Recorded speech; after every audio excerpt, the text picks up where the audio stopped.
তুমি যদি কেউর কথা না ভাবো, কমপক্ষে নিজের কথা ভাববে, তোমার জন্য পৃথিবী আটকাবে না। তোমার মতো আঙ্গাল কাঙ্গালের লেগা পৃথিবী আটকেছে। কোনো বেনামাজি নাফরমান তোমরা যারা এক ওয়াক্ত নামাজ পড়ো, তোমার মতো অপদার্থের জন্য ইসলাম আটকাবে না। 1450 বছর ধরে ইসলামী পর্যন্ত আসছে, তো আগামীতেও থাকবে ইনশাআল্লাহ।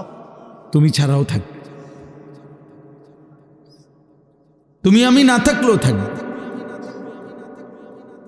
এই পৃথিবীতে আমাদের কারো মৃত্যুতে দুনিয়া থামে না, কারো মৃত্যুতে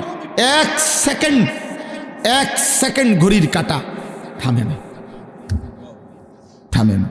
নবী সাল্লাল্লাহু আলাইহি ওয়াসাল্লামের একজন ছেলে ইব্রাহিম রাদিয়াল্লাহু তাআলা আনহু, নবীজির সন্তান, ওনার ইন্তেকালের কারণে ওই দিন ঘটনাচক্রে আপনার চন্দ্রগ্রহণ লাগছে। তখন কেউ কেউ বলছে নবীর ছেলে ইন্তেকাল করার কারণে বিরহে চন্দ্রগ্রহণ লাগছে। আল্লাহর নবী তৎক্ষণাৎ মসজিদে নববীর মিম্বরের মধ্যে গিয়ে সাহাবীদেরকে ডাকছে, ডাইকা বলছে, সাবধান উম্মত, আর কোনো দিন এ কথা বলবা না, বরং এ কথা স্পষ্ট মনে রাখবা, কারো মৃত্যুতে সূর্য চন্দ্রের গতিতে 1 সেকেন্ডের জন্য কম হয় না।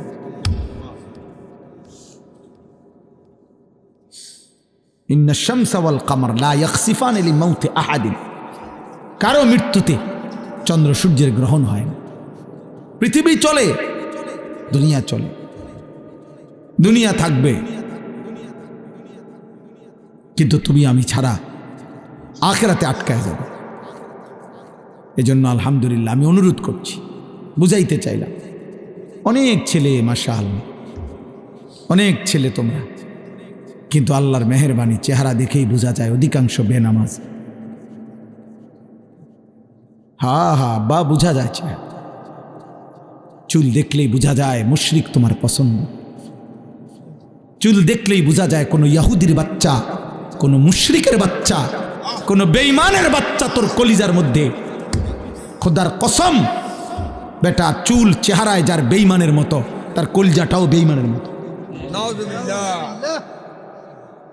চুল তোর বেঈমানের মতো, দিল অন্তরে বুঝি তুই জোনায়েদ বাগদাদি বেটা, বুঝো না? তুমি বুঝো না এটা? প্রত্যেক মানুষের চেহারা তার অন্তরের প্রতিচ্ছবি। মানুষের চেহারা মানুষের অন্তরের হালাত বলে দেয়, এটা প্রসিদ্ধ প্রমাণিত কথা। এটার একটা সহজ উদাহরণ হইল, যেই কোনো মানুষ মানুষের চেহারার দিকে তাকাইয়া বলে যে কি মন খারাপ, তাহলে মন যদি খারাপ, সেটা অন্তরের মধ্যে অস্থিরতা, কিন্তু প্রকাশ পাচ্ছে চেহারা। মানুষের চেহারার দিকে তাকাইয়া মানুষ বলে কি খবর, খুব ফুর্তিতে আছো, মনে বড় ফুর্তি নাকি? হ্যাঁ, মনের ফুর্তি চেহারায় কি পায়? প্রকাশ। এই জন্য মানুষের চেহারাকে বলে, মানুষের বাহ্যিক অবয়ব আকৃতিকে বলা হয় অন্তরের প্রতিচ্ছবি। অন্তরে কারো আল্লাহ আছে কিনা, ঈমান আছে কিনা, আখিরাতের কথা মনে আছে কিনা, দোস্ত তোমার চুল চেহারা, তোমার সারাদিনকার অঙ্গভঙ্গি, চলা ফেরা, উঠা বসা, এটা দ্বারাই বোঝা যায়। 1 ওয়াক্ত নামাজ যার কপালে জোটে নাই, 5 ওয়াক্ত নামাজের একটা সেজদা যার কপালে জোটে নাই, তোমার মতো নিকৃষ্ট নাফরমান, অসভ্য, গাদ্দার, তোমার মতো নিকৃষ্ট বেয়াদব তুমি মুসলমান কেমনে হও? এখানে দাঁড়াইয়া বুঝাও। এখন বলো, ভিডিও করা হবে, এখন একটা বেনামাজি বল, এখানে দাঁড়ায় বলো, এখন দাঁড়ায় বল। আল্লাহর নবী বলছেন, তোমরা যদি কাউকে পার্থক্য করতে হয় যেটা মুসলমান না বেঈমান, তাহলে তার নামাজ দেখো। নবী বলছেন, একেবারে বিশুদ্ধ হাদিস, তুমি প্রমাণ করো। আর নবীর আশেক থো পরে, তুমি মুসলমান এটা আগে বুঝো, হিতা পরে কর, তারও বহুত পরের খবর। আশেক বলে কাকে বুঝেন? আশেক বলা হয় ভালোবাসার সীমা অতিক্রম করা। সীমা অর্থাৎ যার কাছে, যাকে সে ভালোবাসে, তার প্রতি তার এত বেশি সীমাতিরিক্ত ভালোবাসা যে সে কোনো নিয়ম কানুন বুঝে না, বরং সে তার পুরাপুরি অস্তিত্বে মজ্জায় একেবারে 24 ঘন্টায় সে তার ভেতর বাহির সবটুকু তার জন্য উজাড় করে দেয়। এমন পাগল পারা ভালোবাসাকে বলা হয় ইশক। সাহাবায়ে কেরাম এই জন্য ঘাম পাইছে তো গায়ে মাইখা ফেলছে। সাহাবায়ে কেরাম নবীজির গায়ে থেকে শিঙ্গা লাগাইয়া, তৎকালীন আগের দিনের চিকিৎসায় শিঙ্গা লাগাইয়া, হিজামা লাগাইয়া রক্ত বাহির করছে দূষিত। সাহাবায়ে কেরামের কেউ সেটা গিলে ফেলছে। সাহাবায়ে কেরাম নবীজি সাল্লাল্লাহু আলাইহি সাল্লাম ওযু করলে অপেক্ষা করতেন। নবীজি সাল্লাল্লাহু আলাইহি সাল্লামের ওযুর অতিরিক্ত পানিটুকু থাকলে সেটা গায়ে মুখে মুছে নিতেন। এটা হলো কি ইশক, ভালোবাসা। মানে মহব্বতের সীমা পার করে দাও। আর এক ওয়াক্ত নামাজ নাই, জীবনভর বিড়ি সিগারেটে অভ্যস্ত, সুদে কিস্তিতে হারামে ব্যস্ত, টেলিভিশন নাটক সিনেমায় ব্যস্ত। আপনি আশিকে রাসূল, মিথ্যুক, মিথ্যাবাদী। এত বড় মিথ্যাবাদী কেমনে দাবি করলা তুমি? কিসের আশিকে রাসূল? ইমানদার কিনা আগে সেটা বলো বেটা, মুসলমান প্রমাণ করো বেটা। রাসূলুল্লাহ সাল্লাল্লাহু আলাইহি ওয়াসাল্লাম বলছেন, মান তারাকা সালাতাম মুতাআম্মিদান ফাকাদ কাফারা। বিশুদ্ধ হাদিস। আল্লাহর নবী বলেন যে ইচ্ছে করে নামাজ ছেড়ে দিল, ফাকাদ কাফারা, সে কাফের হলো। বলো তরজমা, তোমরা বলো না। ফাকাদ কাফারা অর্থ কি? জিজ্ঞাসা করো তুমি গিয়ে কোন আলেমকে যে ফাকাদ কাফারা অর্থ কি।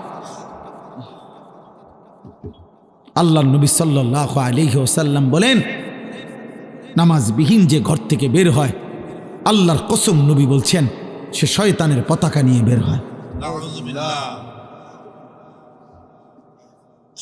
শয়তানের পতাকা নিয়ে বের হয়।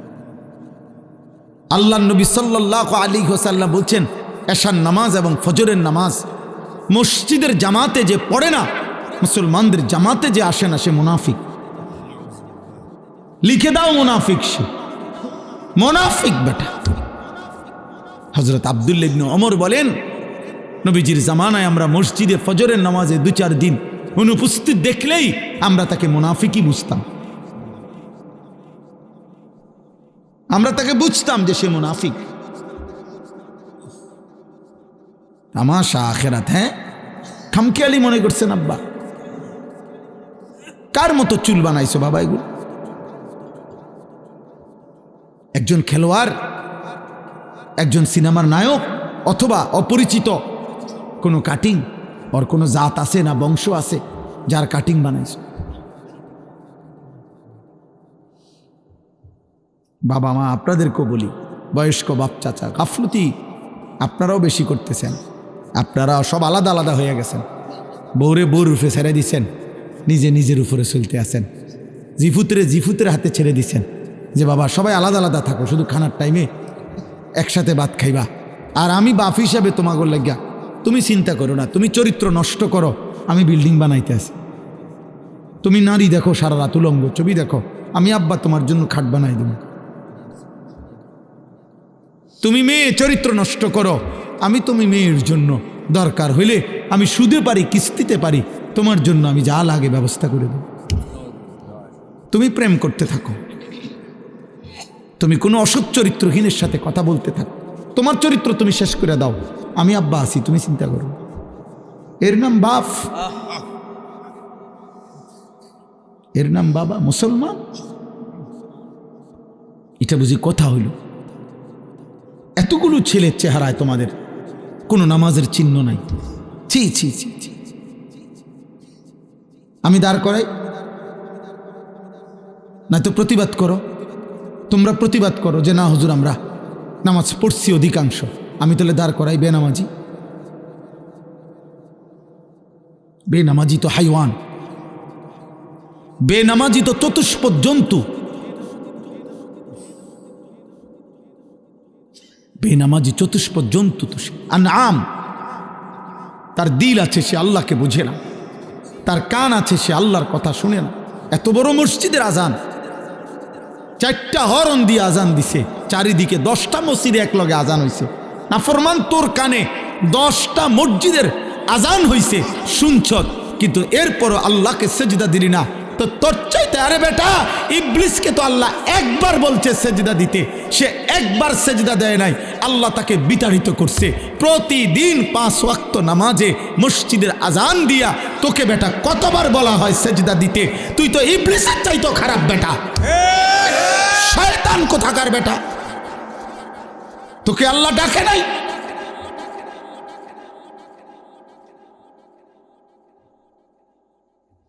আরে বেটা মানুষের বাচ্চা, মুসলমান আমরা, জীবন মানে শুধু ভাত তরকারি বেটা?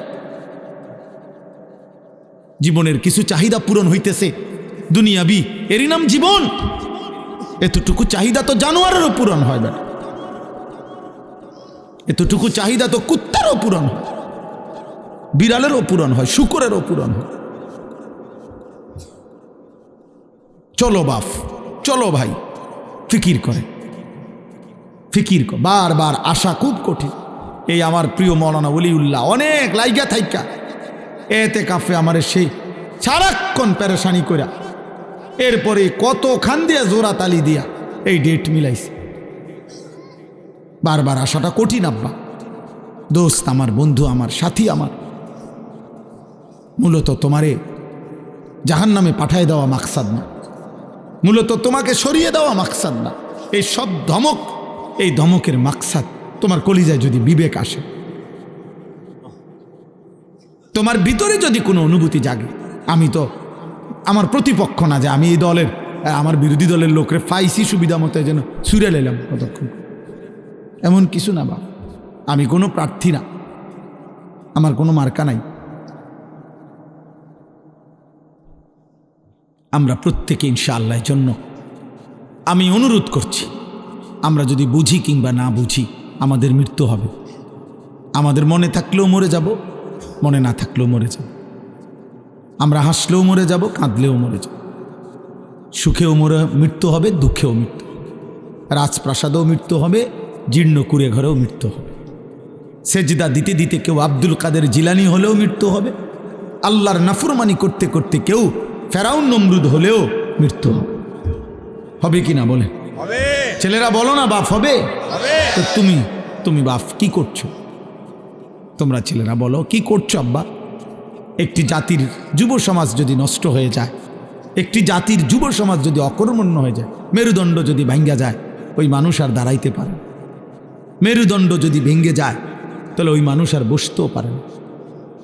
খোদার কসম, কিতাবে আছে প্রত্যেক জাতির যুব সমাজ ওই জাতির মেরুদণ্ড।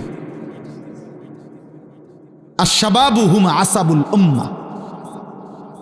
প্রত্যেক জাতি, এই পৃথিবীতে যত আন্দোলন, যত ইতিহাস, যত ঐতিহ্য, যত মতবাদ, যত চেতনা এই পৃথিবীতে প্রতিষ্ঠিত করতে হয়েছে, মানে যৌক্তিক হোক অযৌক্তিক হোক, প্রত্যেক চিন্তা, চেতনা, মতবাদ, কোনো কিছু যদি পৃথিবীতে প্রতিষ্ঠিত করতে হয়েছে, তো যখনই রক্ত লাগছে, জীবন দিতে হয়েছে, আত্মোৎসর্গ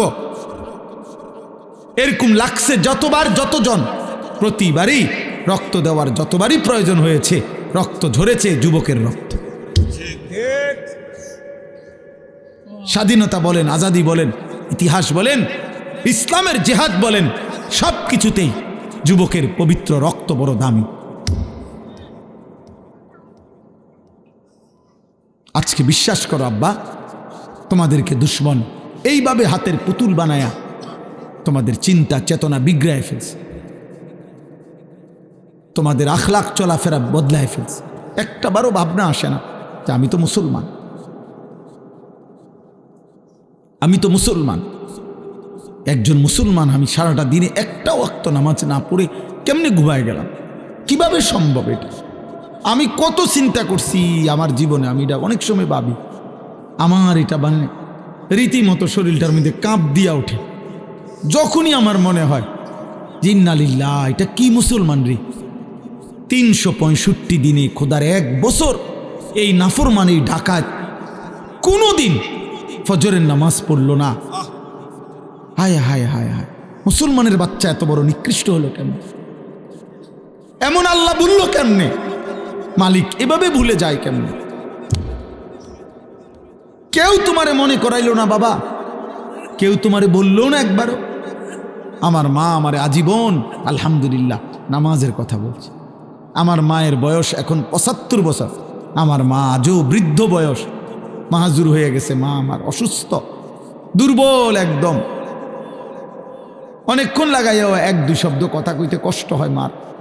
সেই মা আজও 75 বছর বয়সে আমার আম্মা আজও আমারে জিগায়, ফুত নমাজ উঠছো না? কসম আল্লাহ, আমাকে জিজ্ঞাসা করে। আমারে মালিকের ইহসান, তোমাদের অগণিত ছেলেকে তোমাদের মা বাবা সবাই ভুলে গেছে। তোমরা মা বাবার ঘরেই ঘুমাও, কিন্তু তোমাদের মা বাবাও আর ডাকে না। কারণ তোমার চুল, চেহারা, লেবাস, পোশাক দেখে, তোমার চলাফেরার অসভ্যতা দেখে মা বাবাও এতটাই বিরক্ত, যা তারাই বলে দিছে, যা ফিসা দিয়ে ফির তার কপালে, তার পথে সে চলুক, ওই তো না তারে দিয়া। কাঁদে অনেকে, হুজুর চেষ্টা করছি, ওই তো না। আজকে একজন আমারে বলছে, হুজুর আমি 2টা বছর আপন সন্তানের কাছে কত কান্দা কাঁদছি, আল্লাহর একটা সেজদা দিতে দেয় না। এই জন্য বললাম, কোনো মানুষের জন্য এর চাইতে বড় লানত, অভিশাপ আর কি যে তার আপন মা বাবাও এখন আর তার আখিরাতের জন্য ভাবে না। বিষয়টা চিন্তা করে দিন। আপন বাবা মা ছেড়ে দিছে, যা পরে দিয়ে আর হইতো না, তাহলে আর তার জন্য দুনিয়াতে ভাববে কি? এর চাইতে আপন হবে কে? স্বার্থপর এই দুনিয়ায়, বাকিরা তো সবাই স্বার্থপর। তো এখন মা বাবাও যদি ভুলে যায়, তাহলে আব্বা তোমা করে ফিরাবে কি? রশি ছেড়ে দিলে গাভী, রশি ছেড়ে দিলে ছাগল, রশি ছেড়ে দিলে বকরি পথ হারায় ফেলবে। কেউ যদি ধরে না রাখে, কেউ যদি ধরে না রাখে, খোদার কসম আমি বললাম, তাহলে তো সে পথ হারায় ফেলবে। ঠিক তেমনিভাবে আল্লাহ তাআলা প্রত্যেক জামানায় নবী পাঠাইছেন, রসুল পাঠাইয়াছেন, কোরআন কিতাব পাঠাইছেন, ওলামা পাঠাইছেন। পৃথিবীতে যত বড় মহামারী হোক, যত ঘূর্ণিঝড় আর জলোচ্ছ্বাসে হোক, পৃথিবীতে কখনো এই 1450 বছরে এমন হয়েছে যে গোটা পৃথিবীতে অঞ্চলকে অঞ্চল আর কোনো হুজুর নাই? কথা বোঝেন নাই আমার? এমন হয়েছে? এমন শুনছেন কখনো? না। আল্লাহ বলছেন আমার বান্দাকে ধরে রাখার জন্য, আল্লাহর দিকে ফিরাবার জন্য, আমার কথা পৌঁছাবার জন্য আমি কুদরতিভাবে ব্যবস্থাপনা প্রত্যেক জামানায় করে আসছি, ইসরাফিলের ফু পর্যন্ত করতে থাক। আমার কথা হবেই, আমার কথা বলবেই, আমার দিন প্রচার হবেই, হবেই। এভাবেই একদিন ইসরাফিল ফু দিবে। এই জন্য আমার শেষ কথা, আমি যে 2টা আয়াত পড়ছি, এই 2টা আয়াতের এই আর একটু কথা।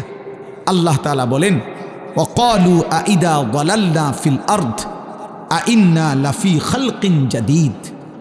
দোস্ত, এই শেষ আর 5 মিনিট কথা মনোযোগ দিয়ে শুন। 2টা আয়াতের তর্জমা। আল্লাহ তাআলা বলেন, সমস্ত কাফের মুশরিক মক্কার বেঈমানরা নবীজিকে প্রতিদিন বলতো, মুহাম্মদ আমরা সবাই মৃত্যুর সাথে সাথে কবরে মাটিতে একটা সময় পরে আমরা মিশে যাব, হারিয়ে যাব মাটির সাথে। এরপরে পুনরায় আমাদেরকে সৃষ্টি করে হাসরের ময়দানে আবার উঠাবে। এটা কিভাবে সম্ভব? কিভাবে সম্ভব? কই পাইবে আমাদেরকে? কিছু ছেলে দেখেন কি পরিমাণ অসভ্য, ও যে বারান্দায় দাঁড়ায় কথাই বল। আর এই বদনসিব রে, আজীব দেখছেন গাদ্দার কেমন, ন্যূনতম কোনো ভয় বলতে কিছু, আহা কিছুই মনে করে না, কাউকে কিছু মনে করে না। আল্লাহ কি, রসুল কি, কোরআন কি, আখেরাত কি, কিচ্ছু দরকার নেই। ওর চাহিদা পূরণ, ওর মনের ইচ্ছা। এই সমাজটার এই হাল। আপনারা তাকায় দেখেন, এই 2-4 জন যারা বাবা চাচা আছেন, আপনারা আপনাদের ছেলেরা একসাথ হয়েছে, আপনারা দেখেন আপনাদের ছেলেদের চেহারা, এগুলো আপনাদেরই সন্তান, কারো ভাতিজা, কারো ছেলে, কারো সন্তান, কারো চাচতো ভাই, কারো মামতো ভাই। এরা নর্থ বেঙ্গলের থেকে আসে নাই, এরা পার্বত্য চট্টগ্রাম থেকে আসে নাই, এরা কাছাকাছি জায়গা, সর্বোচ্চ 20 কিলোমিটার হবে না, 10 কিলোমিটার জায়গার মানুষ এরা। তাহলে 10 কিলোমিটার জায়গার একটি অঞ্চলে সংখ্যাগরিষ্ঠ মুসলমান বাংলাদেশে 10 কিলোমিটার অঞ্চলের মুসলমানের জীবনযাত্রা কিশোর যুবকের যদি হয় এরকম যে 5 ওয়াক্ত নামাজ পড়ে না বেশি অংশ, তাইলে পুরা দেশের হালাত কি? বলো না ভাই, তোমরা একটা ছেলে বলো, একজন বিবেকবান ছেলে। আমি তোমার প্রতিপক্ষ না বাপ, আমি তোমার দুশ্মন না, তোমার সাথে আমার কোনো দ্বন্দ্ব নেই, কিন্তু তোমরা একটা ছেলে তাকাইয়া বাকিদের দিকে দেখো, তোমার আন্দাজ হবে যে সে নামাজ পড়ে কিনা। তাহলে মাত্র 10 কিলোমিটার জায়গার মধ্যে যদি এখানে মনে করেন এখানে যদি 500 ছেলে হয়, 450 নামাজ পড়ে, তাহলে কোনো 10 কিলোমিটার জায়গার 500 যুবক কিশোর, তার মধ্যে যদি মুসলমান 450 নামাজই না পড়ে, তো মুসলমানের প্রাধান্য কই থেকে আসবে? আমরা সংখ্যা গুনলে না বেশি, 1 2 3 4 5 6, কিন্তু আমাদের ঈমান, আমাদের শক্তি সেটা আসবে কোত্থেকে? এই জন্য ইসরায়েলের ইয়াহুদি মাত্র 92 থেকে 97 লাখ, এটা জানেন ছেলেরা? বাবা তোমরাও শুনো, যে ইয়াহুদিরা ইসরায়েলের আমাদের মুসলমান ফিলিস্তিনের উপরে জুলুম করছে, তারা মাত্র 1 কোটি না, 92 থেকে 97 লাখ মাত্র। পুরা দেশের জনগণ এই মাত্র 92 থেকে 97 লাখ বেঈমান। তাহলে তার মধ্যে আবার অসংখ্য লোক আছে যারা মারামারি হানাহানি পছন্দ করে না। অল্প কিছু মানুষ আছে দুষ্ট, এই অল্প কিছু ইহুদি দুষ্ট জালেম, এদের যন্ত্রণায়, এদের অত্যাচারে আজ আমরা 250 কোটি মুসলমান, আমাদের যেন নৌকো নাই, আমাদের যেন কথাও নাই, আমাদের হিম্মত নাই। আমাদের কত স্লোগান, আমাদের কত মিছিল, আমাদের কত গণসংযোগ সারা পৃথিবী জুড়ে আমরা, কিন্তু কোনো কিছুতেই ওরা ফিলিস্তিনের উপরে জুলুম থামায়। চিন্তা করে, এই জন্য বললাম আর কি, আসলে ভাবো ভাই, আমার একটা কথা সবসময় মনে রাখবা, কিশোর যুবক ভাই, তোমার আর তোমার দাদার বয়স সমান না, তোমার আর তোমার বাবার বয়স সমান না। অতএব তোমার দাদা তোমার আগে কবরে চলে যাবে, আগামী পৃথিবীতে আরো হায়াত দিলে আল্লাহ তোমাদের হায়াত দিক, আমরা দোয়া করি আল্লাহ তোমাদেরকে বাঁচিয়ে রাখুক, তোমরা আরো 40 বছর বাঁচবা, তোমরা আরো 40 বছর বাঁচবা। আর আজকে মাত্র 18-20 বছর বয়সে যদি এত নারী, এত ছবি, এত গুনাহ, এত অশ্লীলতা, এত বেনামাজি জীবন সবাই মিলে করছো, তো তোমাদের পরবর্তী জেনারেশন কি করবে? কোনো বিবেক থাকলে আন্দাজ করো, বিবেক থাকলে তোমরা ভাইব যে আগামীর সমাজটা কি হইতে পারে। গতকালকের পত্রিকার রিপোর্টে আসছে মাত্র 1 বছর 24 সাল এবং 25 সাল, 1 বছরের ব্যবধানে পত্রিকার রিপোর্ট হলো যে বাংলাদেশের মধ্যে আপনার এইডস আক্রান্ত রোগী গত 10 বছরের চাইতেও সংক্রমণ HIV আক্রান্ত ব্যক্তির পরিমাণ অনেক বেড়ে গেছে। অবাধ যৌনাচার, জিনা, ব্যভিচার, নারী পুরুষ, ছেলে ছেলে, হারাম অশ্লীল সম্পর্কের কারণে এইডস আক্রান্ত, HIV বেড়ে গেছে। চিন্তা করেন। এই জন্য বললাম আগামীর সমাজে তোমার কিংবা তোমার পরিবারের নিরাপত্তা তো দরকার, চরিত্রের পবিত্রতা তো দরকার। কেউ তো চাইবে না তার মাকে, তোমরা যেমন আজকে নারী দেখো, উলঙ্গ ছবি দেখো, তুমি একবার ভাবো তোমার মাকে এমন কেউ দেখুক? তুমি একবার ভাবো তোমার বোনকে এমন উলঙ্গ দেখুক? তুমি একবার ভাবো তোমার মেয়েকে একবার কেউ উলঙ্গ দেখুক? আত্মমর্যাদা রক্তে যদি 1 ফোঁটা ঈমান থাকে, সে কি এটা মেনে নিবে? না। তাহলে তুমি যাকে দেখছো সে তো কারো মা, সে তো কারো বোন, সে তো কারো মেয়ে, সেও তো কারো ফুফু, সে তো কারো খালা। আল্লাহ আমাদেরকে বিবেক দান করেন। এজন্য আল্লাহ বলেন, ওয়াকালু আইদা যালালনা ফিল আরদ আইন্না লাফি খালকিন জাদীদ। প্রত্যেক যুগের পাপী নাফরমান মুশরিকরা তারা বলতো, নবীজিকেও বলছে মক্কার কাফেররা, যে মুহাম্মদ আমরা হারিয়ে যাব মাটিতে, মাটির সাথে মিশে একাকার হয়ে যাব। আমাদেরকে পুনরায় নতুন করে আখেরাতে কিভাবে আল্লাহ সৃষ্টি করবে, পাবে কোত্থেকে আমাদের? আল্লাহ বলেন বাল হুম বিলিকাই রাব্বিহিম কাফিরুন। আসলে বন্ধু বিষয়টা এটা না, বিষয়টা হলো ওরা বুঝে আমি এটা করতে পারবো, কারণ আমি আল্লাহ সর্বশক্তিমান, এটা ওরাও মানে। আর সর্বশক্তিমান যিনি, তিনি সব করতে পারেন। তাইলে এটা আমি যে পারবো এটা তারা জানে, কিন্তু মূল বিষয় হলো দোস্ত, তারা জানে আজকে যদি এই বেঈমানগুলো মুখে বলে যে আমরা আখিরাত বুঝছি, মানলাম, তাইলেই তো অসভ্যতার এই জীবন, অশ্লীলতার এই জীবন, নাফরমানির এই জীবন, চুরি ডাকাতি, মদ, জিনা, ব্যভিচার, হত্যা, খুন, ধর্ষণ, নির্যাতন, অশ্লীলতা এগুলো ছেড়ে দিতে হবে, আল্লাহর হুকুম মানতে হবে। এই জন্য আমার সামনে মুখোমুখি হইলে কেমনে নিজের পাপের হিসাব দিবে, গুনার হিসাব দিবে, এইটা তারা চায় না। এই জন্য ইচ্ছা করে আখেরাতকে বুঝতে চায় না, বুঝতে চায়। এবার আল্লাহ বলেন, শেষ কথা হলো কুল ইয়াতাওয়াফাকুম মালাকুল মাউতিল্লাযী ওয়াক্কিলা বিকুম সুম্মা ইলা রাব্বিকুম তুরজাউন। আল্লাহ বলে, বান্দা, হে নবী, আপনি বলে দেন, তোমরা মানো বা না মানো, এই দুইটা নিশ্চিত শুনো বান্দা, যে তোমাদের প্রত্যেককে আমি আল্লাহর পক্ষ থেকে নির্ধারিত ফেরেশতা মালাকুল মউত আজরাইল তোমাদের জান কবজ করবে, মৃত্যু ঘটাবে। আর অতঃপর তোমরা সকলেই আমি আল্লাহর কাছে হাসরের ময়দানে জমা হও। অর্থাৎ মৃত্যুও হবে, আখিরাতও হবে, মৃত্যুও হবে, আখিরাতও হবে, মৃত্যুও হবে, আখিরাত। এই জন্য বাপ, এই দুই সত্য আমাদের মৃত্যু। আমরা কি দেখি মৃত্যু কারো হয়? কথা বলে না। আমাদের সমাজে কারো মৃত্যু হয়? কথা বলেন, কারো মৃত্যু হয়?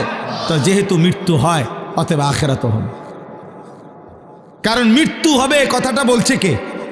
আল্লাহ। আখিরাত হবে এই কথাটা বলছে কে? তো আল্লাহর বলা যদি প্রথমটা ঠিক হয়, তো পরেরটা ঠিক হবে না কেন? সহজ হিসাব না? আল্লাহই বলছে মৃত্যু হবে, তো মৃত্যু হচ্ছে নি, তো তাইলে এটা যেহেতু হচ্ছে, তো ওইটাও হবে। সোজা হিসাব, এটা একটা সহজ কথা, দুইয়ে দুইয়ে চায়। আখিরাত হবে। আল্লাহ যদি আমি বলতাম, আল্লাহ আপনার বহুত কথা এলোমেলো, নাউজুবিল্লাহ, আপনার বহুত কথার মিল পাইছি না, তাহলে আমরা বলতে পারতাম আখিরাত হবে না। কিন্তু আল্লাহর কথার মধ্যে মিল নাই, অমিল এমন কথা কোনটা আছে কোথাও?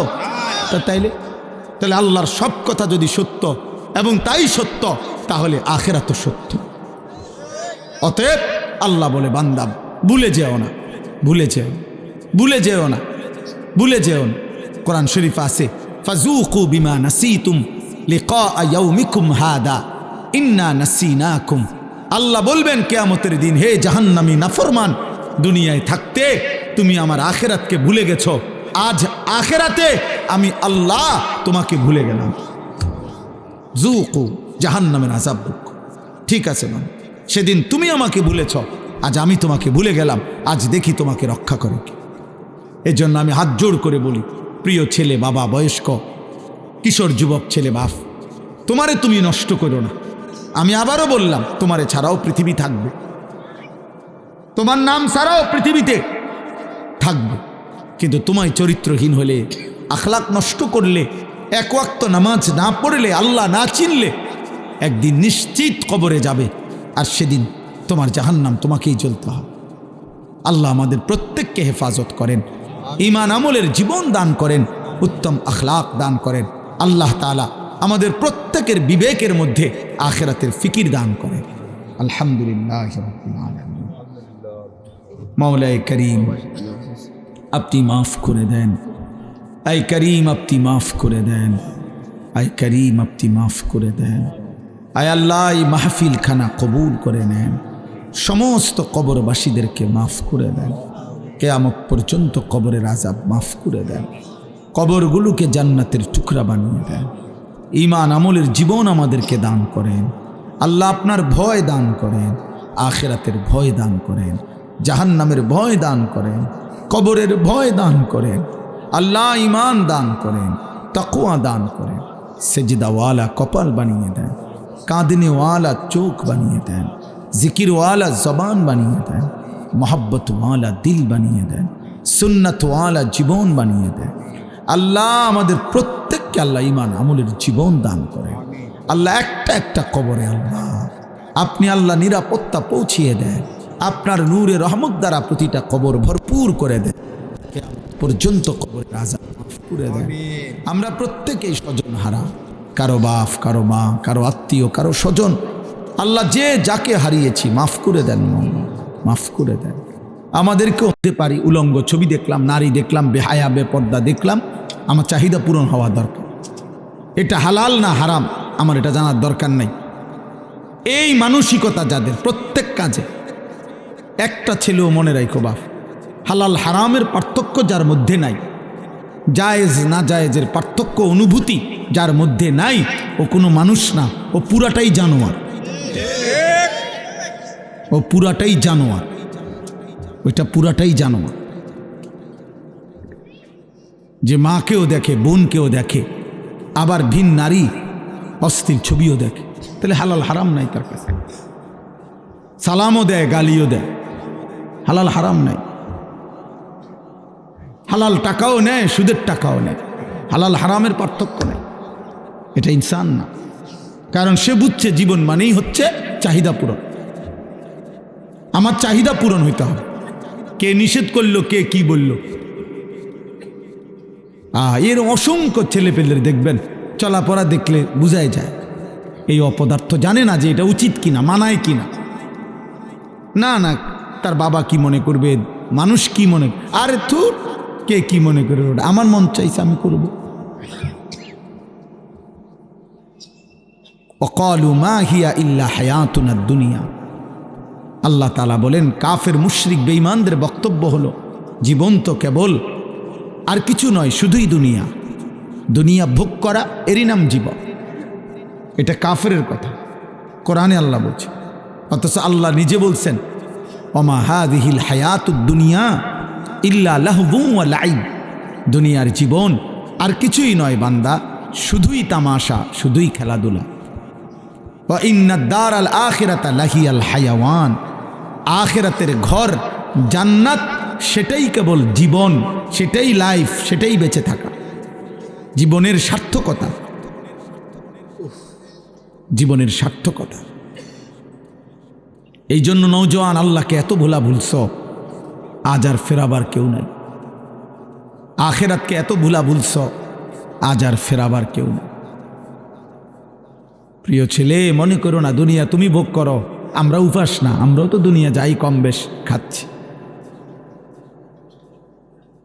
আমরাও তো দুনিয়া কম বেশ ভোগ করছি। একটা কুকুর, বিড়াল, শুকুরও তো দুনিয়া ভোগ করছে। ওই দেখো, ওই দেখো, ওই অপদার্থরে দেখো, এই যে বেয়াদব মোবাইল নিষেধ করছে, এরপর মানে এমন ব্রেনে কাজ করে না। হ্যাঁ হ্যাঁ, বাস্তবতা এটা না, মানে মাথায় কোনো কাজ করে না সেন্স, তার কাজ একটাই মোবাইল। বললাম না চাহিদা পূরণ। এটা নিষেধ করুক, আপনি নিষেধ করলে আপনি করছেন, এটা আমার তো বিষয় না। আমার হলো আমার যেটা মন চায় আমি এটা করি। এই যে বিষয়টা দোস্ত, এটা বড় বড় বেশি মারাত্মক। কোরআনুল কারীমের মধ্যে বারবার আল্লাহ তাআলা এই কথার নিন্দা করছে যে তার মনের চাহিদার অনুসরণ করে, আল্লাহ ভুলে, আখেরাত ভুলে। আল্লাহ তাআলা কোরআনে স্পষ্ট বলছে তার দৃষ্টান্ত কুকুরের মতো, তার জীবন কুত্তার জীবন। কোরআন শরীফের আয়াত, ওয়াত্তাবা হাওয়াহু ফামাসালুহু কামাসালিল কালব। কোরআনুল কারীমের মধ্যে আছে, আল্লাহ বলেন শয়তান যাকে নিজের আয়ত্তে নিয়ে নেয় তখন সে যখন তখন তাকে বলে ওয়াকালা শাইতানু লিল ইনসানি কফুর, কুফরি কর, আল্লাহর নাফরমানি কর, সে সাথে সাথে করে ফেলে। এজন্য কেউ যখন গুনায় অভ্যস্ত হয়ে যায়, হারাম নাফরমানিতে, তখন সে পুরাপুরি নিজেকে শয়তানের হাতে তুলে দেয়। শয়তান তখন তাকে দিয়ে যা ইচ্ছা তাই করাইতে থাকে। কোরআনুল কারীমে আল্লাহ বলছে ওয়া মান ইয়াত্তাবি' খুতুওয়াতিশ শাইতান, যে শয়তানের পথ অনুসরণ করে, ফা ইন্নাহু ইয়া'মুরু বিল ফাহশাই ওয়াল মুনকার, সে সারাক্ষণ ওই নাফরমানকে দিয়ে এবার অনবরত অশ্লীলতা, বেহায়াপনা, অসভ্যতা এবং যাবতীয় গুনাহের আদেশ করতে থাকে। একবারও বলে না যে কিরে বেটা রাত্রে তো নারী দেখছো, আজকে আর না দেখ, না না, আবার দেখ, আবার দেখ, আবার দেখো, আবার দেখো, আবার দেখো। তুমি না একটু আগে বিড়ি খাইলে আর খাইও না, না না, আবার খাও, আবার খাও। শয়তান তাকে 24 ঘন্টা অনবরত গুনাহের কথা বলতে থাকে। এজন্য কোনো পাপী তৃপ্ত হয় না, পাপ কখনো তৃপ্তি দেয় না। এজন্য কোনো জিনাখোর, ব্যভিচারী, মদখোর, নেশাখোর, হারামখোর, সুদখোর তৃপ্তি নেই। আরো চাই, আরো চাই, আরো চাই, আরো চাই, আরো চাই। জাহান্নামের স্বভাব এটা। কোরআন শরীফে আছে আল্লাহ তাআলা জাহান্নামকে বলবে হাসরের ময়দানে, জাহান্নামী ফেলার পর, হালিম তালাতি, হে জাহান্নাম পূর্ণ হয়েছে তোমার জায়গা। জাহান্নাম বারবার শুধু এটাই বলবে, হালমিম মজিদ, আরো চাই, আরো চাই, আল্লাহ আরো চাই, আমার আগুন আরো খালি আছে, জাহান্নাম আরো নাফরমান আমার মধ্যে ফেলেন, আমি জ্বালায় দেই, জ্বালিয়ে দেই। এজন্য প্রত্যেক পাপী বেটা, প্রত্যেক নাফরমান, অসংখ্য তোমরা যুবক সারা রাত এই জানোয়ার সারা রাত উলঙ্গ ছবি দেখছে, তারপরেও যদি তাকে পরের দিন আবার বলেন যে এবার থামো, সে বলবে না, আবার দে, আরো চাই, আরো চাই। এটা জাহান্নামের আখলাক, আগুনের স্বভাব। আর কোরআনুল কারীমের মধ্যে আছে জান্নাতি বান্দা, জান্নাতের নিয়ামত যখন দেখবে, এটা যে পবিত্র, এই জন্য জান্নাতের নিয়ামত দেখলেই এক নজরে তার চোখ ঠান্ডা হয়ে যায়, মানে তৃপ্ত। ফালা তা'লামু নাফসুম মা উখফিয়া লাহুম মিন কুররাতি আয়ুন, চক্ষু শীতল। ফেরেশতা যদি বলে বান্দা আর দেখবানি, বলবেন না ফেরেশতা আর কি দেখব, এর চাইতে সুন্দর আর কি দরকার, এর চাইতে সুন্দর আর কি দরকার। কিন্তু জাহান্নামের স্বভাব হইল আরো চাই, আরো চাই। নাফরমানের স্বভাব, দুনিয়া লোভীর স্বভাব, চরিত্রহীনের স্বভাব, এটা চরিত্রহীনের স্বভাব। এই জন্য দোস্ত, কমপক্ষে আমার প্রত্যেক দিনকার কথা এটা আমি সবসময় বলে যাচ্ছি, الذي لا تأخذه سنة ولا نوم ونشهد أن سيدنا وحبيبنا ومولانا محمدا عبد الله ورسوله صلى الله عليه وعلى آله وصحبه وسلم الذي أكمل الله به قصر النبوة أي ختم الله به النبوة وحكما لا نبي بعده وأعلن في القرآن بالبرهان أن محمدا صلى الله عليه وسلم خاتم النبيين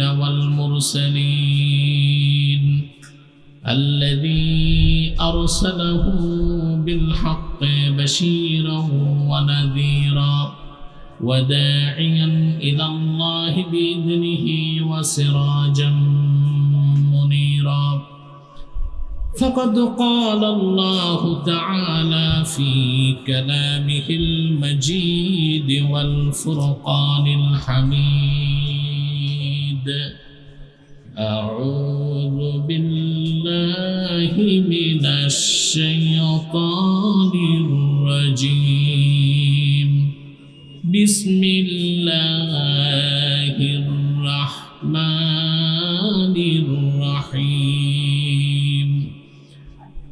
الذين يقولون ربنا إننا آمنا فاغفر اغفر لنا ذنوبنا وقنا عذاب النار الصابرين والصادقين والقانتين والمنفقين والمستغفرين بالأسحار صدق الله العظيم وصدق رسوله النبي الكريم ونحن على ذلك من الشاهدين والشاكرين والحمد لله رب العالمين إن الله وملائكته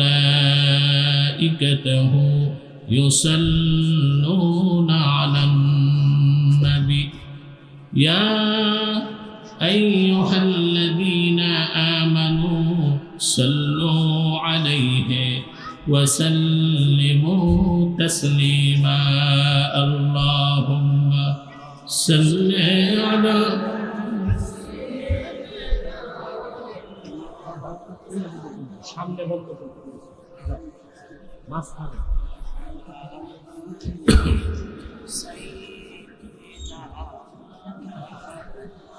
محبت پڑھی اللهم صل على سيدنا مولانا محمد وعلى آل سيدنا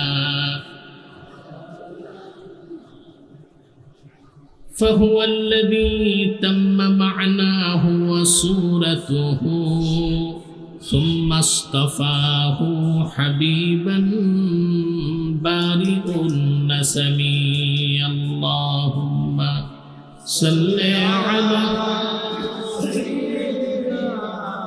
مولانا محمد وعلى آله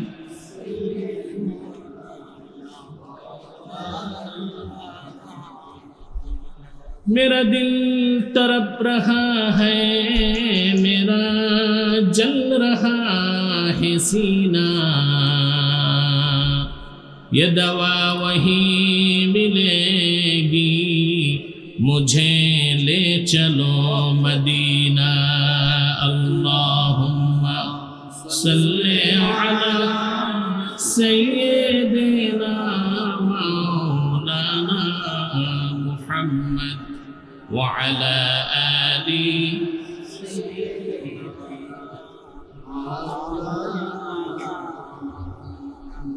محمد رسول الله صلى الله عليه وسلم ختم الله به النبوة وحكما لا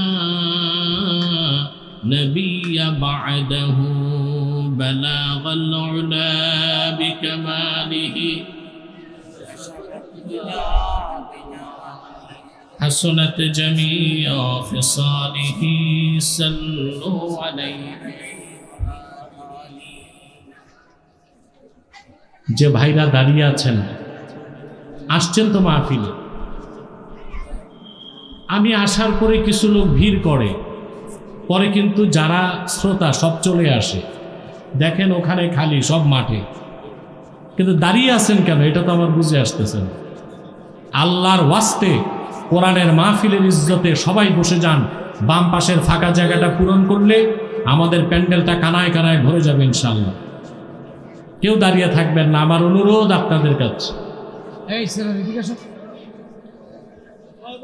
আমাদের মাহফিলগুলোতে অনেক সময় হিন্দুরা আসে অমুসলিমরা আসে তারা বসতে লজ্জা পায় আমরাও বসতে বলি না যেমনে আছে থাক ওই রকম হিন্দু বা অমুসলিম ছাড়া মুসলমান যারা আছেন আল্লাহ বুঝতে বসেন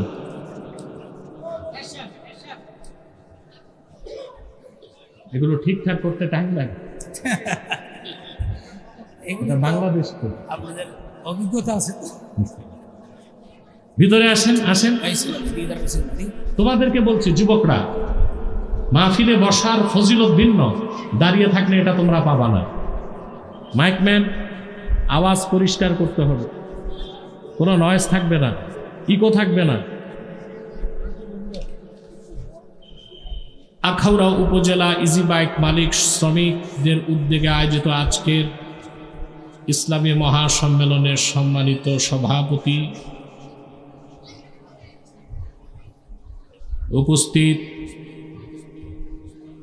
অতিথিবৃন্দ, সম্মানিত আলোচকবৃন্দ এবং শ্রোতামণ্ডলী, সকলকে আমার পক্ষ থেকে হৃদয় নিংড়ানো ভালোবাসা, শুভেচ্ছা এবং অভিনন্দন জ্ঞাপন করছি। সবটুকুন শুকরিয়া আল্লাহ তাআলার জন্যে, যিনি আজকের এই বরকতপূর্ণ মাহফিলে আমাদেরকে আসার ও বসার তৌফিক মেহেরবানি করে ভিক্ষা দান করেছে। সেজন্য আসুন আমরা সকলে একবার অবনত চিত্তে হৃদয়ের আবেগ অনুভূতি উজাড় করে সমবেত কণ্ঠে বলি আলহামদুলিল্লাহ। অগণিত অসংখ্য দরুদ ও সালাম আল্লাহর সৃষ্টির প্রধান আকর্ষণ, বিশ্বসভার সভাপতি, সকল নবী রাসূলগণের মাথার তাজ, শামসুল হিদায়াত, বদরুদ্দুজা, সাইয়্যিদুস সাকালাইন, ইমামুল মুরসালিন, খাতামুন নবিয়্যিন ওয়াল মুরসালিন, আফতাবে নবুওয়াত, শাহনশাহে রিসালাত, সরকারে দো জাহাঁ, সুলতানুল মদিনা, নবিয়ুল আম্বিয়া, হুজুরে আকরম, নূরে মুজাসসাম, নূরুন আলা নূর, সাইয়্যিদিনা হাবিবিনা শফিঈনা মাওলানা মুহাম্মদ সাল্লাল্লাহু আলাইহি ওয়াসাল্লামের উপর আল্লাহ তাআলা যাকে আজ থেকে প্রায় ১,৫০০ বছর আগে প্রেরণ করেছেন সর্বশ্রেষ্ঠ ও সর্বশেষ নবী ও রাসূল হিসেবে, যার পরে আজ পর্যন্ত পৃথিবীতে অবশ্যই কোনো প্রকার নবী কিংবা রাসূল অবশ্যই আসে নাই, অবশ্যই এখনো নাই, অবশ্যই কিয়ামত পর্যন্ত আসবে না। সম্মানিত সুধী, সাউন্ডটা বাড়বে, পিছনে হরেন চলবে, পিছনে হরেনগুলো চলবে, স্পিকার চলবে, স্পিকার চলবে, আস্তে আস্তে ঠিক করো। প্রিয় বন্ধুগণ, আমরা যারা আজকে মাহফিলে এসেছি দুপুরবেলা, কেউ খেয়ে কেউ না খেয়ে, ঠিক না ভাই? এখানে আসার পেছনে পার্থিব জাগতিক রাজনৈতিক কোনো স্বার্থ আছে? আমরা এসেছি আল্লাহ তার হাবিবের রেজামন্দি হাসিল করতে। ঠিকটা তো ঠিক মতো বললেন না? তাহলে আমরা কোরআনকে কেন্দ্র করে বসে গেলাম, প্রত্যেককে আল্লাহ তাআলা তালিবুল ইলমের মর্যাদা দান করেছে, করছেন কিনা? আমাদের জীবনের গুনাহগুলো মাফ হয়ে গেছে, একটু পর মুনাজাত করব, সব গুনাহ মাফ করে আল্লাহ নিষ্পাপ করে বাড়ি পাঠিয়ে দিবে। এতে আমরা খুশি না বেজার? আল্লাহ কবুল করবে। এখন শয়তান একটা ওয়াসওয়াসা দিবে। কি দিবে? আপনাকে বসতে দিবে না, যে দাঁড়ায় থাকো। আবার ওয়াসওয়াসা দিবে মুনাজাতের আগে উঠে যাবার জন্য। আমরা শয়তানকে সুযোগ দিব? আমরা শয়তানকে সুযোগ না দেবার জন্য একটা চপেটাঘাত করতে চাই। আমরা নিয়ত করছি কিছুক্ষণ পরে আজকের মুনাজাত করে গুনাহ মাফ করে নিষ্পাপ বেহেশতি আল্লাহওয়ালা হয়ে বাড়ি যেতে চাই। কারা কারা হাত তুলে আল্লাহ তাআলা? আল্লাহ কবুল করুন, আল্লাহ মঞ্জুর। আপনার গেটটা ছেড়ে 2 পা হেঁটে সামনে বসুন, আর পিছনে কোনো আওয়াজ হবে না। স্বেচ্ছাসেবকরা আশপাশটা কন্ট্রোল করেন। আসুন তিলাওয়াতের মাধ্যমে আমরা আলোচনায় প্রবেশ করি। আমার সঙ্গে আপনারাও পড়বেন, যেন প্রতিটি অক্ষরের নূরকে আল্লাহ তাআলা আমাদের সিনায় বিকশিত করে দেন। বলেন আল্লাহুম্মা আমিন। আউযু বিল্লাহি মিনাশ শাইতানির রাজীম। বিসমিল্লাহির রাহমানির রাহিম। الذين يقولون ربنا إننا آمنا فاغفر لنا ذنوبنا وقنا عذاب النار الصابرين والصادقين والقانتين والمنفقين والمستغفرين بالأسحار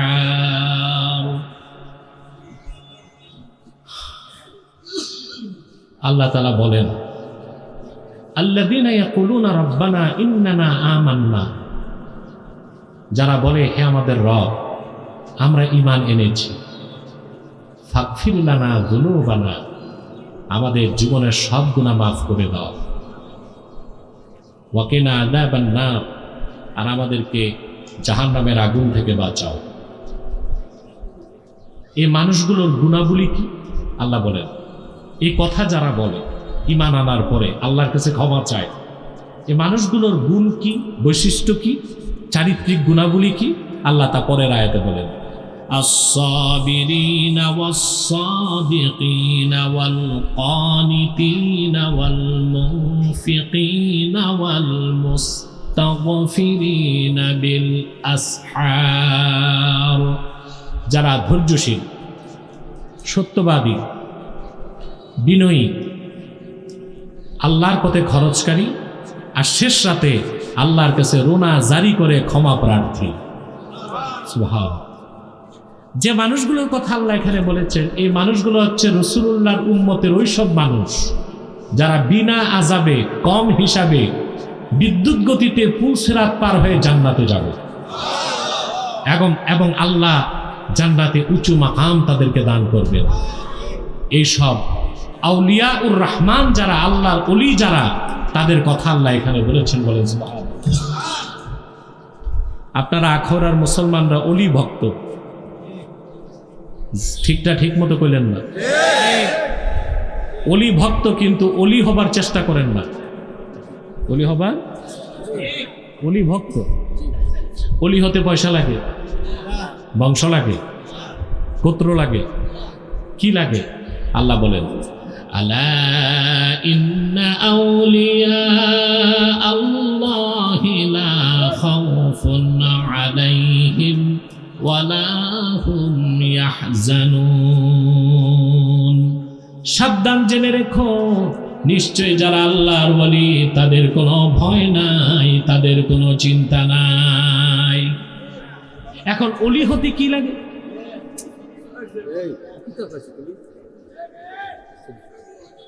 খুবই তো বিশৃঙ্খল অবস্থা। কয়েকটা যুবক যাও পিছনে শৃঙ্খলাটা ঠিক করো, যাও। স্বেচ্ছাসেবক বলে কিছু নাই এখানে। আর আপনাদের লজ্জা নাই? আমি বললাম যারা মুসলমান তারা বসবেন, হিন্দুরা দাঁড়ায় থাকবে, আপনারা দাঁড়িয়ে আছেন। এতটা নির্লজ্জ মানুষ হয় নাকি? কেউ দাঁড়িয়ে থাকবেন না, বসেন।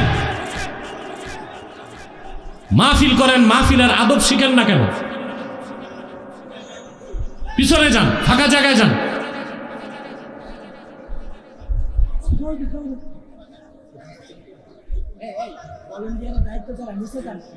স্বেচ্ছাসেবক তোমরা পিছনে আওয়াজ বন্ধ করো, টোটাল আওয়াজ বন্ধ করো। আর আশেপাশে কেউ বাঁশি বাজাবে না। ওখানে এখন কোনো লোক নাই, দুই একটা পাগল থাকলে থাকতে পারে। সব মাঠেই আছে, কিন্তু মাঠটা তো সুন্দর করতে হবে। আল্লাহর ওলি যারা তাদের কোনো ভয় নাই, তাদের কোনো। এখন আল্লাহর ওলি কারা? আমরা মনে করি আল্লাহর ওলি হইতে মুরিদ লাগবে, খানকা লাগবে, বড় মাহফিল করতে হবে। আসলে মানে আল্লাহর ওলি হইতে কি মুরিদ লাগে? না। আল্লাহর ওলি কারা? আল্লাহ পরের আয়াতে বলেন আল্লাযীনা আমানু ওয়া কানু ইয়াত্তাকুন, যারা ঈমান এনেছে আর তাকওয়া অর্জন করেছে তাদের প্রত্যেকেই আল্লাহর ওলি হয়ে গেছে। বলেন সুবহানাল্লাহ। এই আয়াতের ব্যাখ্যা করতে যে ইবনে কাসির লেখেন মান কানা মুমিনান তাকিয়া কানা লিল্লাহি ওয়ালিয়া। মুহাম্মদ সাল্লাল্লাহু আলাইহি ওয়াসাল্লামের প্রত্যেক সেই উম্মত যার ঈমান আছে, তাকওয়া আছে, সে আল্লাহর ওলি হয়ে গেছে। তাহলে ওলি হতে মুরিদ লাগবে, খানকা লাগবে, হুজুরের ডাক লাগবে। লাগবে ঈমান আর তাকওয়া, ঈমান আর তাকওয়া। এখন ঈমান আর তাকওয়ার মাধ্যমে যারা আল্লাহর ওলি হয়ে যাবে সেই লোকদের কোনো চিন্তা নাই, ওদেরকে আল্লাহ বিনা আযাবে বেহেশত দিবেন।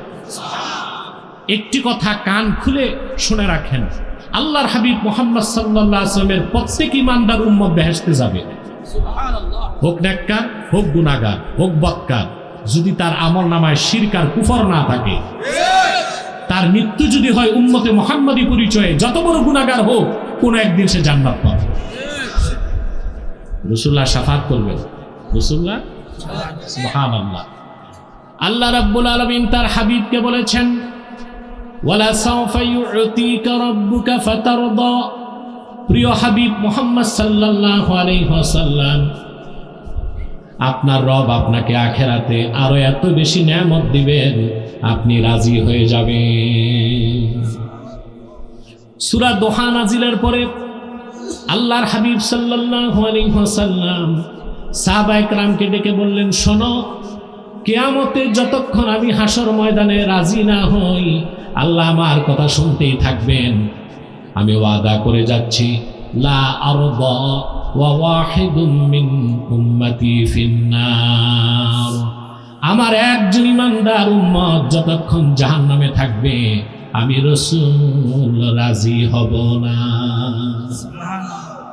আমার প্রত্যেক উম্মতকে আল্লাহ যখন বেহেশত দিবেন, আমি তখন রাজি হয়ে যাব। আমি বলবো, আল্লাহ আমি রাজি হয়ে গেলাম, আমার একজন উম্মত তোমার জাহান্নামের কোথাও নাই। বলেন সুবহানাল্লাহ। মাইকম্যান সামনে আসো।